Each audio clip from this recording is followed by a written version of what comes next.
नमस्कार मित्रांनो, ठरलं तर मग या सीरियलमध्ये काय घडले आपण ते बघणार आहोत। सायलीला लॉकेट सापडतं त्यावेळेस ती आनंद अर्जुनसह व्यक्त करते। पण हे लॉकेट घेऊन जाऊयात असं म्हणल्यानंतर अर्जुन नाही असं बोलतो आणि हे लॉकेट घालताना साक्षीचा फोटो हवा आहे असं तो बोलतो। तसा फोटो देखील मिळतो। तेवढ्यात महिपत आणि साक्षी घरी येतात। अर्जुन आणि सायली त्याच वेळेस साडीला साडी बांधून पहिल्या मजल्यावरून खाली येतात। साक्षी त्याच वेळेस रूम मध्ये येते आणि पसारा पाहून खूप घाबरते। तिला कळतं की चोरी झाली आहे। साक्षी लगेच महिपतला बोलावते आणि बघते साडीला साडी बांधलेली।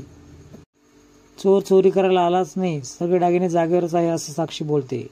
पोलिसांना बोलवायला हवं असं साक्षी बोलल्यानंतर महिपत बोलतो, आपली कॅश आणि आपले हत्यार देखील इथे आहेत, नको। तेवढ्यात साक्षी बुटाने भरलेल्या फ्लोअरकडे बघते। अश्विन अर्जुनला विचारतो, कुठे गेला होतास? त्यावेळेस डॉक्टरकडे गेलो होतो असं अर्जुन खोटं सांगतो। मित्रांनो, पुढील भागामध्ये तुम्ही बघणार आहात की तन्वीला अर्जुनचे बूट चिखलाने माखलेले दिसतात आणि ती साक्षीला कॉल लावते, पण हा कॉल पूर्णपणे सायली ऐकते। व्हिडिओ पाहिल्याबद्दल धन्यवाद।